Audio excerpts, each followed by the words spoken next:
En bij me staat de winnaar van de Groene Boulevardkoers en dat is Roy Jans. Roy, gefeliciteerd. Beschrijf eens, ben je een beetje verrast door deze eerste plaats? Als je naar het deelnemersveld kijkt, dan ben ik wel een van de enige sprinters hier.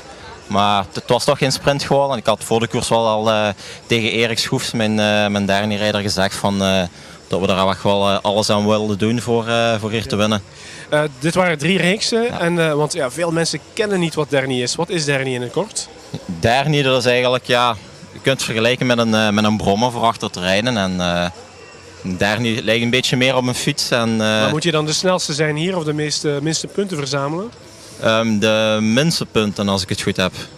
Ja. Dus verdeeld over alle 3 de reeksen zou ik dan de minste punten moeten hebben. Hoe dan ook, jij bent de winnaar. Was er veel volk rond het parcours? Want de eerste keer, en ik heb het ook laten vertellen, het leefde wel. Hè? Ja, ik vond wel dat er veel volk was. En overal stonden toch wel mensen die de renners aanmoedigden. En dat was natuurlijk wel heel mooi voor hier in Hasselt een derde criterium te hebben. En een lekker snel parcours, hè? Ja, we hebben goed doorgereden. Het ging goed vooruit.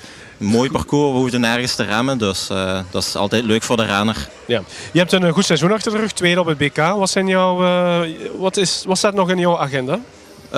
Ik rij volgende week kampioenschap van Vlaanderen. Volgende week vrijdag is dat. Dan in Panes van Petegem en dan Isbergen. En dan blijven koersen tot Puttenkapelle, de laatste koers van het jaar. Ben je tevreden? Vooral die tweede plaats. En hier nu ook, hè?